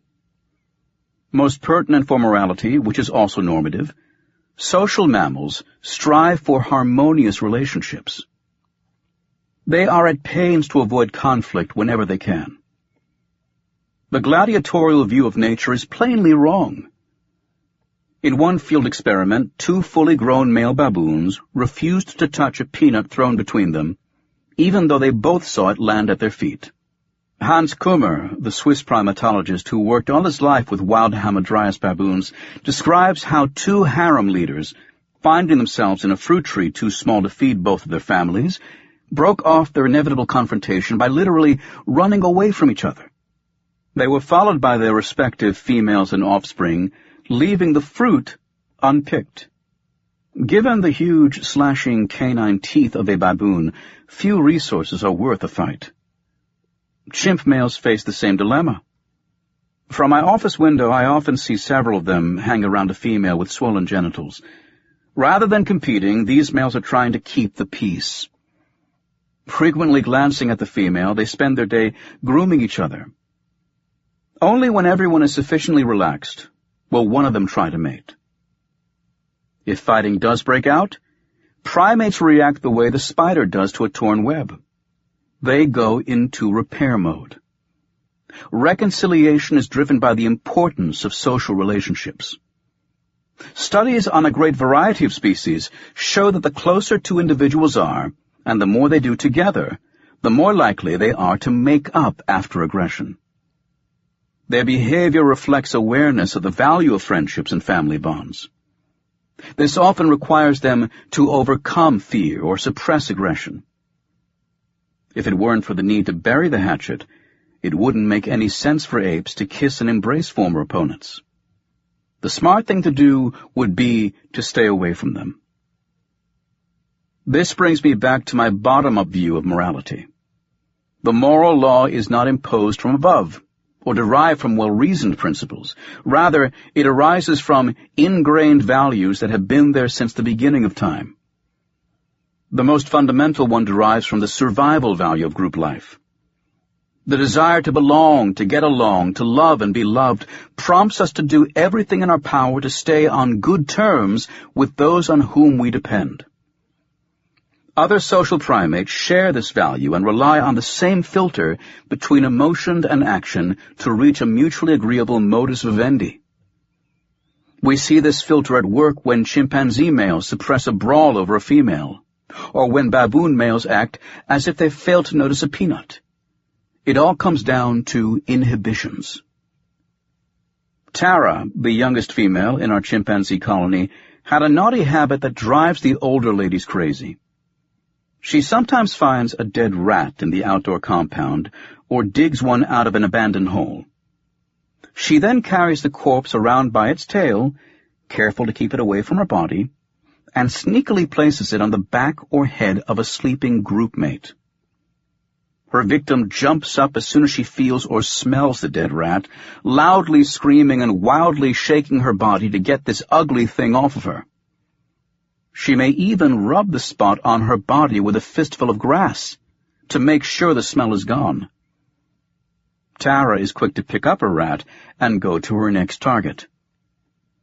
What is most remarkable is the total lack of punishment. Her victims are highly upset, and Tara is at the bottom of the totem pole. Yet she faces no consequences. She takes advantage of the extreme patience adults grant the young. Emotional control comes in handy in life-or-death situations, such as the one described to me by Alan Schmidt, a lead caretaker at the Taronga Zoo in Sydney. They have one of the world's nicest chimpanzee exhibits, in which 2-year-old Sembe one day got herself entangled in a rope loop. Naturally, Sembe freaked out, and her screams quickly brought her mother, Sheba, to her aid. Sheba managed to disentangle the loop from Sembe, and then took her daughter down to the ground to hold and comfort her. Once Sembe was reassured, Sheba climbed back up the rope and bit the offending loop, cutting it off as to lessen future danger. Think about what it takes to free an infant from a deadly rope. The first impulse is no doubt to pull at the rope or the infant, which would surely make things worse. Instead, the mother provided the right assistance by loosening the loop, thus showing her understanding of its danger. The same understanding explains her subsequent safety measure. We are mammals, a group of animals marked by sensitivity to each other's emotions.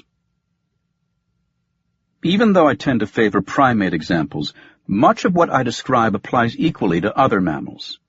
Take the work by the American zoologist Mark Bekoff, who analyzed videos of playing dogs, wolves, and coyotes. He concluded that candid play is subject to rules, builds trust, requires consideration of the other, and teaches the young how to behave. The highly stereotypical play bow, an animal crouches deep on her forelimbs while lifting her rear in the air, helps to set apart from sex or conflict, with which it risks getting confused. Play ceases abruptly, though, as soon as one partner misbehaves or accidentally hurts the other. The transgressor apologizes by performing a new play bow, which may prompt the other to forgive the offense and continue to play. Role reversals make play even more exciting, such as when a dominant pack member rolls onto his back for a puppy, thus exposing his belly in an act of submission. This way, he lets the little one win, something he'd never permit in real life. Bekoff, too, sees a relation with morality. During social play, while individuals are having fun in a relatively safe environment, they learn ground rules that are acceptable to others, how hard they can bite, how roughly they can interact, and how to resolve conflicts. There is a premium on playing fairly and trusting others to do so as well. There are codes of social conduct that regulate what is permissible and what is not permissible, and the existence of these codes might have something to say about the evolution of morality. For Bekoff, fair play refers to the way a dog ought to behave in order to be a good playmate. A big dog chasing a small one needs to pull its punches, and all dogs need to control their bite. These rules constitute what I have called one-on-one morality. But there is another way fairness comes into play, which concerns the division of resources. Even though all sorts of lofty principles regarding distributive justice have been formulated, the underlying emotions are, again, more basic than generally assumed. After all, even young children throw a fit if they get a smaller pizza slice than their siblings, shouting, "That's not fair." They show first-order fairness, which is resentment at getting less than somebody else. Absent this emotion, why should anyone care about how things are divided?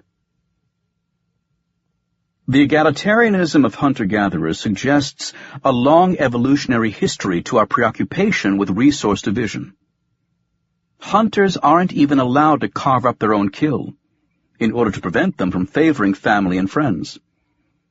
Anthropologists have played the ultimatum game across the globe and found humans everywhere to care about equity. The ultimatum game consists of two players dividing a sum between them. Only if both accept the split, however, will they get the money. Universally, our species favors an even split, probably because the party proposing the split realizes that he won't be able to get away with a skewed one. Brain scans on players facing unfair proposals reveal negative emotions, such as scorn and anger. The way humans play the ultimatum game is quite complex, because we not only show first-order fairness, which is protest at getting less, but anticipate this reaction in others and try to forestall it. We do so by actively promoting equity, thus reaching second-order fairness, which is a preference to fair outcomes in general. The critical role of conflict avoidance was already hinted at by Thomas Hobbes. Every man is presumed to seek what is good for himself naturally, and what is just only for peace's sake, and accidentally. I agree with the political philosopher, except that I would never use the word accidentally. A human tendency that is so pronounced and universal must be there for a reason. How ancient this tendency is became clear when Sarah Brosnan and I discovered it in capuchin monkeys. This became an immensely popular experiment in which one monkey received cucumber slices while another received grapes for the same task. The monkeys had no problem performing if both of them received identical rewards of whatever quality, but rejected unequal outcomes with such vehemence that there could be little doubt about their feelings. I often show their reactions to audiences who almost fall out of their chairs laughing, which I interpret as a sign of surprised recognition. Until then, they hadn't realized how closely their emotions resembled those of monkeys. The monkey receiving cucumber contentedly munches on her first slice, yet throws a tantrum after she notices that her companion is getting grapes. From then on, she ditches her measly cucumber slices and starts shaking the testing chamber with such agitation that it threatens to break apart. The underlying motivation is not so different from human street protest against unemployment or low wages. Occupy Wall Street is all about how some people roll in grapes while the rest of us live in cucumber land. Refusing perfectly fine food because someone else is better off resembles human performance in the ultimatum game. Economists call this response irrational, given that something is always better than nothing. No monkey, they say, should refuse food she'd otherwise eat, and no human should reject any offers, however small. Money is money. If these reactions are irrational, however, it is an irrationality that transcends species. To see it so vividly on display in a monkey helps us understand that our own sense of fairness, rather than being a product of our vaunted rationality, is rooted in basic emotions. I should add, though, that our monkey experiment failed to show second-order fairness. We never saw the grape owner share her reward with the cucumber eater. This doesn't mean, however, that advanced fairness is uniquely human. We should also consider our closest relatives, the apes. First of all, apes regularly resolve conflicts over food that is not theirs. I once saw an adolescent female interrupt a quarrel between two juveniles over a leafy branch. She took the branch away from them, broke it into two, then handed each a part. Did she just want to stop the fight, or did she understand something about distribution? High-ranking males, too, often break up fights without taking any of the food that caused them. There's also the observation of Panbanisha, a bonobo, worried about being privileged. While being tested in a cognition laboratory, Panbanisha received large amounts of milk and raisins, but felt the envious eyes of her friends and family on her from a distance. After a while, she refused all rewards. Looking at the experimenter, she kept gesturing to the others until they too got some of the goodies. Only then did she finish hers. Apes have the ability to think ahead, and had Panbanisha publicly eaten her fill, there might have been negative repercussions when she rejoined the others later in the day. The most convincing evidence for second-order fairness, however, comes from Sarah's studies on chimpanzees. After we had carried out all of the additional tests that critics had asked for to prove that monkeys do indeed care about inequity, Sarah set up a large-scale chimpanzee project. We had discovered that sensitivity to fairness works only in combination with effort. Just feeding primates unequally doesn't prompt any negative response. Rather, the food needs to serve as a payment for work. With this in mind, chimpanzees were rewarded with grapes and carrot pieces for a simple task, with grapes again being the favored food. As expected, carrot owners refused to perform or discarded their food if their partner received grapes. So far, the results confirmed the monkey work. But no one had anticipated that grape owners, too, would be upset.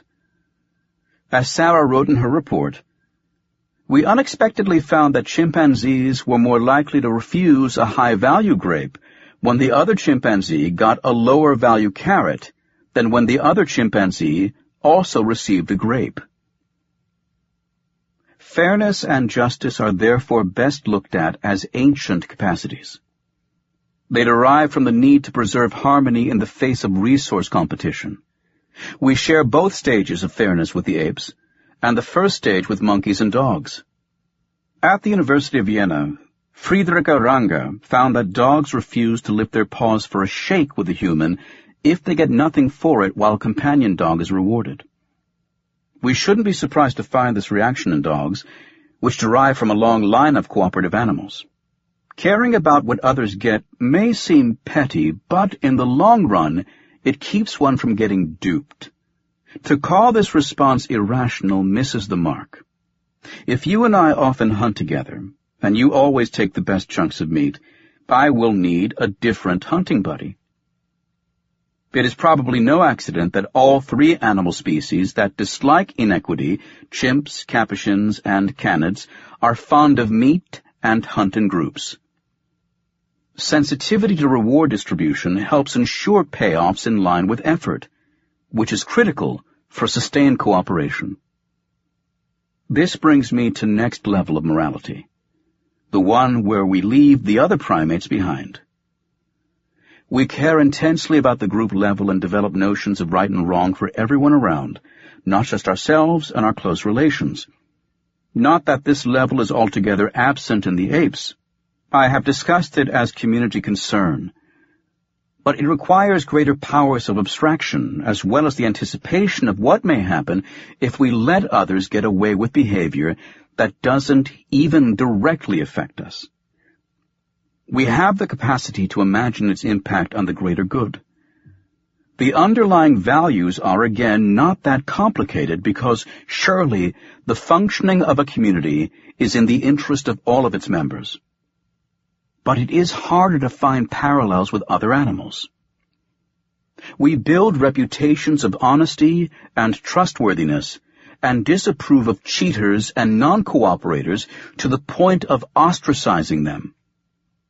Our goal is to keep everyone in line, putting collective interests before selfish ones.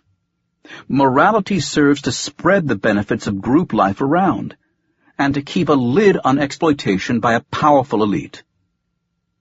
Here, I am following the traditional view in biology, going back to Darwin, of morality as an in-group phenomenon. As Christopher Baim has summarized it, our moral codes apply fully only within the group, be it a language group, a non-literate population that shares the same piece of real estate, or the same ethnic identity, or a nation. There seems to be a special pejorative moral discount applied to cultural strangers, who often are not even considered to be fully human. But even if there can be little doubt that morality evolved for within-group reasons, Without much consideration for humanity at large, this is not necessarily how it needs to be. Nowadays, we desperately try to move beyond moral parochialism and apply what we have learned about a dignified human life to the wider world, including strangers, even enemies. That enemies have rights too is a novel notion. The Geneva Convention on Prisoners of War stems only from 1929. The more we expand morality's reach, the more we need to rely on our intellect, because even though I believe that morality is firmly rooted in the emotions, biology has barely prepared us for rights and obligations on the scale of the modern world. We evolved as group animals, not global citizens. Nevertheless, we are well underway to reflect on these issues, such as universal human rights, and there is no reason to take the naturalized ethics advocated in this book as a prison from which we can't escape. It offers an account of how we got to where we are. But we humans have a long history of building new structures on top of old foundations. The bonobo and the atheist. What would a bonobo tell an atheist? I have met the world's most language-proficient bonobo, Kanzi, who used to live in Atlanta together with his younger sister, Panbanisha. Even though Kanzi's understanding of spoken English is astounding, and he is as smart a bonobo as I have ever seen, his utterances on a computerized panel with symbols are not at the level of academic debate. But let's pretend. The bonobo would first of all urge the atheist to stop sleeping furiously. There is no point getting all worked up about the absence of something, especially something as open to interpretation as God. True, if being a self-declared atheist carries a stigma, as it unfortunately does in this nation, frustration is understandable. Hatred breeds hatred, which is why some atheists rail against religion and talk as if its disappearance will be a huge relief. Never mind that religion is too deeply ingrained for it to ever be eliminated, and that historical attempts to do so by force have brought nothing but misery. Perhaps it can be done slowly and gently instead, but that would require us to appreciate and value our religious heritage, at least to some degree, even if we regard it as outdated. Perhaps religion is like a ship that has carried us across the ocean, having allowed us to develop huge societies with a well-functioning morality. Now that we are spotting land, some of us are ready to disembark. But who says the land is as firm as it looks? I'm all for a reduced role of religion, with less emphasis on the Almighty God and more on human potentials. This is nothing new, of course. It is the humanist agenda. Nowadays, humanism is often viewed as anti-religious, but this is certainly not how it started. Early humanism did criticize church theology, which it regarded as disconnected from practical life, but it was by and large compatible with Christian values. I should be careful here, though, because calling any values religious is problematic. It rather seems that universal human values have been appropriated by various religions, each supporting them with their own narratives and making them their own. It is only in the 18th century that humanism developed into an alternative to religion, gaining mass appeal by providing an ethical life stance based on reason instead of the supernatural. The fact remains, however, that humanism is non-religious, not anti-religious. Tolerance of religion, even if religion is not always tolerant in return, allows humanism to focus on what is most important, which is to build a better society based on natural human abilities. The outcome is the ongoing experiment in the West of an increasingly secular society. Like that of tectonic plates, the shifting is extremely gradual. Humanity cannot and will not change on a dime, and it's also not as if religion is an alien influence. It is very much our own creation, part of who we are, fully intertwined with our respective cultures. We had better get along with it and learn from it, even if our goal is ultimately to set out on a new course. The bonobo would urge the atheist to take a similar long-term perspective. The good news is that the main ingredients of a moral society don't require religion, since they come from within. Despite its emphasis on reason, humanism considers our species a creature as much of passion as of intellect. This is where the bonobo has no trouble connecting. We have the emotions of a social animal, and not just any animal, but a mammal. Previous attempts at biological explanations of human behavior have suffered from too much emphasis on genes and too many comparisons with social insects. Don't get me wrong, ants and bees are wonderful cooperators, and the study of them has greatly advanced our understanding of altruism. It is a triumph of evolutionary theory that its logic applies across such a vast array of species. Yet insects possess none of the neural circuitry that mammals evolved for empathy and caring. Even if insect behavior resembles ours on the surface, it doesn't rely on the same processes. It's like comparing the chess play of computers and grandmasters. They may come up with the same moves, but get there in totally different ways. The bonobo happily points out that he is no insect either. To compare ourselves with our fellow primates guards against reductive schemes according to which we are the slaves of our instincts. Those who think this way are quick to throw the word mistake around every time humans fail to follow the evolutionary party line. They find it easier to blame us than to revise their theories. The issue is that there are many layers between genes and behavior, from the encoding of proteins, which is what genes do, to neural processes and psychology. We are driven by inborn values and emotions which guide rather than dictate behavior. They nudge us in a given direction, but leave plenty of leeway. As a result, we have the capacity to care for those unable to return the favor, adopt unrelated young, cooperate with strangers, and empathize with members of a different species. And we're not the only ones. The latest example was the assistance humpback whales gave to a mother gray whale defending her calf against a killer whale assault. Mammals are affected by the distress of others, leading to levels of altruism far in excess of what gene-centric theories predict. This is also why the bonobo disagrees with anyone who pits evolution against morality, such as the well-known American neurosurgeon Benjamin Carson, who has claimed, ultimately, if you accept the evolutionary theory, you dismiss ethics. You don't have to abide by a set of moral codes. You determine your own conscience based on your own desires.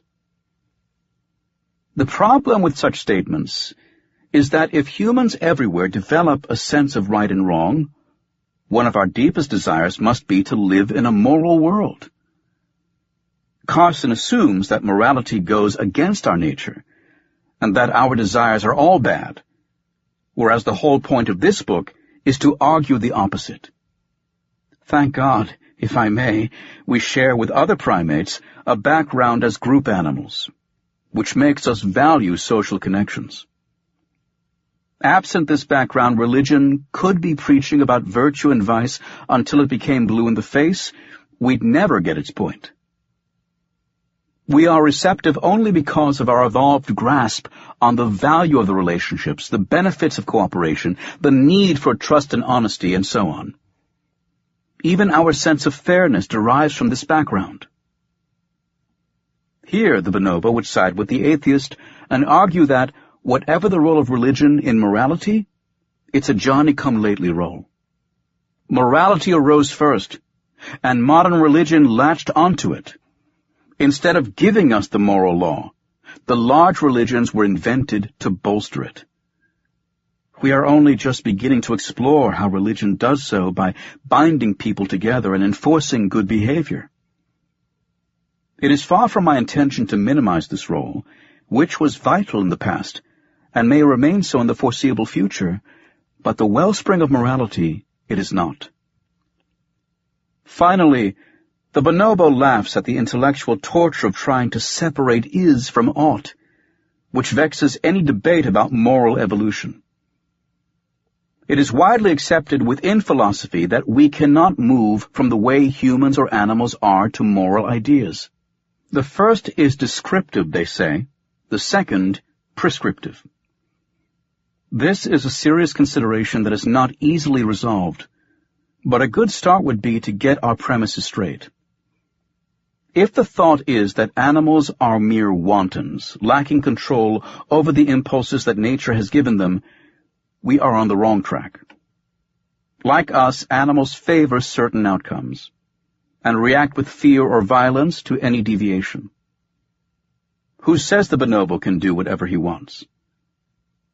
Even with regard to sex, where he faces fewer constraints than we do, he still needs a willing partner, as well as the absence of dominant males. He faces many expectations about his conduct, which others won't hesitate to remind him of as soon as he scares an infant or tries to steal a female's food. Even if he lacks notions of right and wrong that transcend his personal situation, his values are not altogether different from those underlying human morality. He too strives to fit in, obeys social rules, empathizes with others, amends broken relationships, and objects to unfair arrangements. We may not wish to call it morality, but his behavior isn't free of prescriptions either. With this observation, the bonobo concludes his advice to the atheist, whom he sees as a protester rather than an advocate. The big challenge is to move forward beyond religion, and especially beyond top-down morality. Our best-known moral laws offer nice post hoc summaries of what we consider moral, but are limited in scope and full of holes. Morality has much more humble beginnings, which are recognizable in the behavior of other animals. Everything science has learned in the last few decades argues against the pessimistic view that morality is a thin veneer over a nasty human nature. On the contrary, our evolutionary background lends a massive helping hand, without which we would never have gotten this far.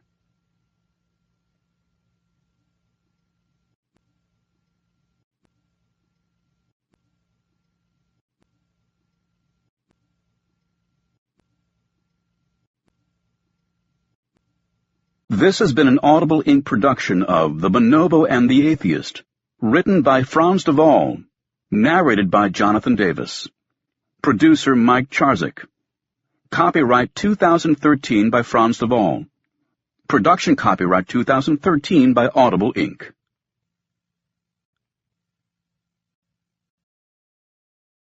Audible hopes you have enjoyed this program.